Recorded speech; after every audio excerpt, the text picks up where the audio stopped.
Good morning, everyone. Hello and welcome to another adventure today. We are back out at one of our favorite spots out here in the Bradshaw Mountains, getting ready for yet another ATV ride. The goal for today is to head up Crown King Road about 15 miles to the DeSoto mine turnoff, where we'll be following some rougher trails up to the mine itself and checking out the numerous remnants and foundations left there.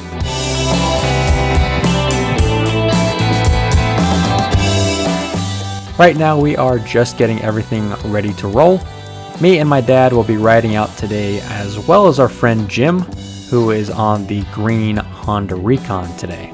It should be a fun day checking out a historic mine in kind of a peculiar and unusual location.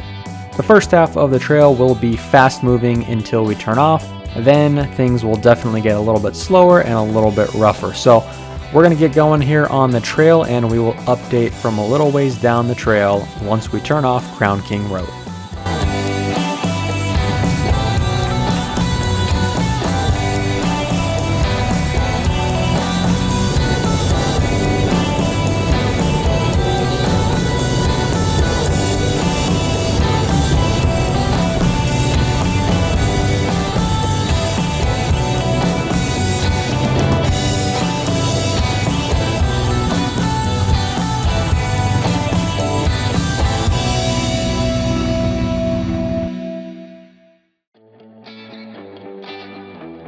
Okay, so we have turned off the main road up to Crown King and passed through the Yavapai County materials pit.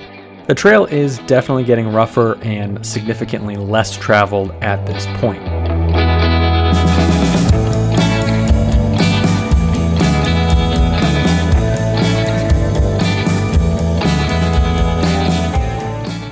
We have made it, I would say, about halfway between Crown King Road and the mine.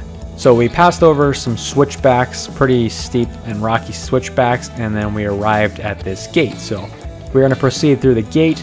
The DeSoto mine is just a little ways up from this point. We'll actually be stopping at 3 different parts of the mine. There's 3 things we want to see and talk about, so we should be at the first of those here real soon.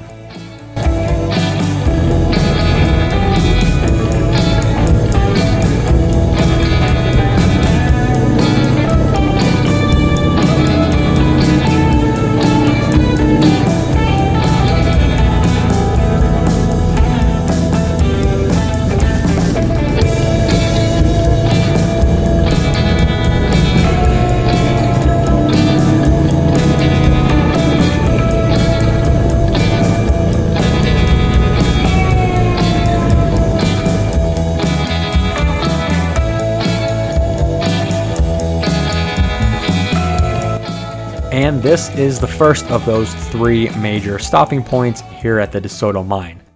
As you can see from this vantage point, we have climbed quite a lot from the main road. Where we are stopped at now was actually the former tramway station.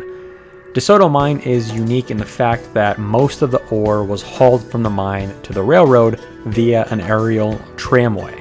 It was 1902 and crews were working on the Bradshaw Mountain Railroad connecting Prescott to Crown King. When the crew arrived at Crazy Basin, which is the site of the present-day switchbacks, they set up a work camp with a turntable, and it was called Middleton. This was in 1903. It was named after George Middleton, who happened to own the DeSoto mine nearby, high up on the peaks of the mountain. The arrival of the railroad helped to boost activity at the mine, and the increased production saw the need for an economical way to get ore from the mountain to a smelter. In April of 1904, the Blechert Transportation Company of Germany completed work on the 4,000-foot long tramway that carried about 2,000 tons of ore a day down the mountain.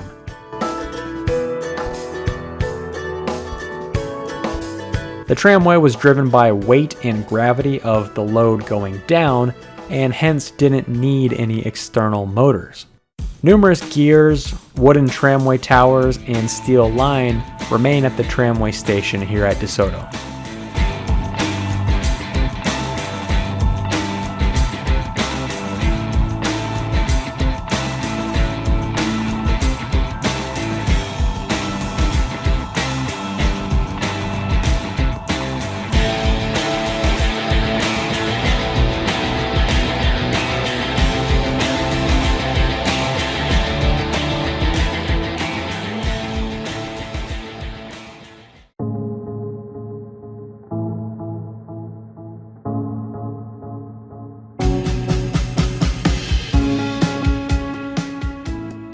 Just a short distance up the hill now, and we have arrived at the mouth of the main mine. The mine was first discovered back in 1890 and steadily worked into the 1900s. This horizontal adit into the mine is poorly fenced off and has been filled in slowly over the years. Inside of the mine shaft itself is a pool of water and typically a cool breeze. We stepped in a little to look down the main shaft, but with the water on the floor and the darkness, we weren't really going to venture in too far. We also found there wasn't much cool air blowing, so maybe some of the tunnels and passageways have changed since the last time we have been out. The main tunnel here at DeSoto was sunk around the time the tramway was created, as rich copper ore was pulled out of the mine. Other minerals found in smaller quantities at the DeSoto include silver, gold, lead, zinc, and iron, among other things. We stepped back out into the daylight and explored around the tailings and foundations that remain near the mouth of the mine. Some sort of concrete sluice remains near the adit and may have been used to pre-process the ore before hauling it down to the railroad and the smelter. After briefly exploring the lower parts of the mine, we began the climb up to the top of the mountain. The trail is rough and steep and tightly switchbacks up.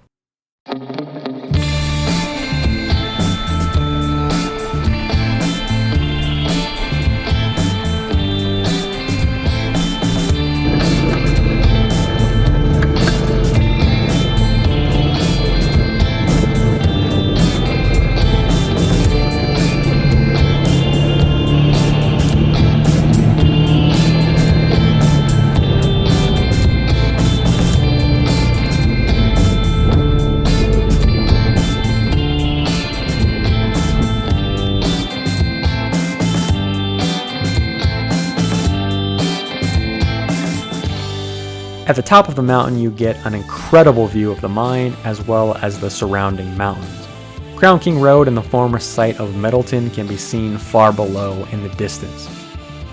Up at the top of the mountain are more workings of the DeSoto, some of them being the original prospects.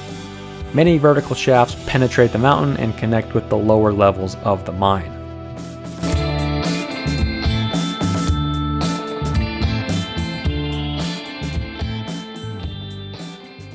Many of these vertical shafts are hundreds of feet straight down, so be sure to use extreme caution in this area if you make the trip out.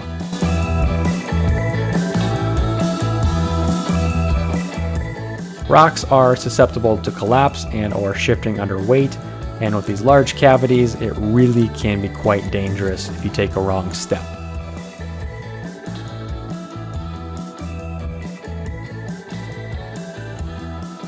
From this vantage point, you can see just how many tailings were in fact pulled out of the mine. In all, DeSoto produced about 180,000 tons of ore, yielding about $3.2 million. Unfortunately, the mine played out fairly quick and was shut down in 1908. The mine was worked briefly during the World Wars and even as late as the 1970s before being permanently shut down. We grabbed a quick bite to eat on the top of the mountain as we enjoyed the view. However, it was approaching noon and it was time to start heading back down the mountain.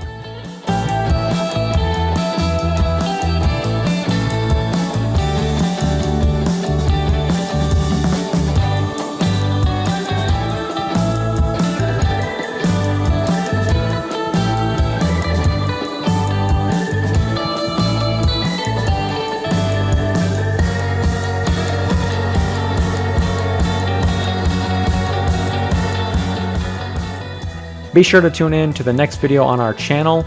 We'll be heading up to the Bluebell mine, which is another even larger producer in the area and is actually within eyesight of the DeSoto.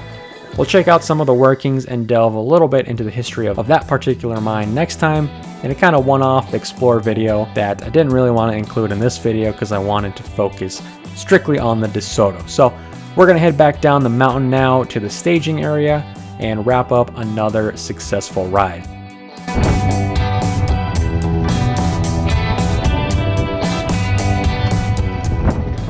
Overall, the DeSoto Mine Trail is a little bit challenging.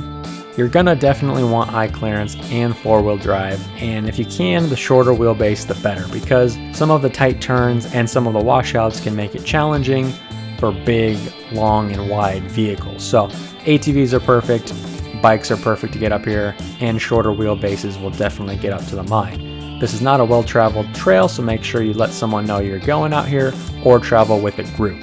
In fact, the DeSoto Mine Trail does continue all the way up to Senator Highway.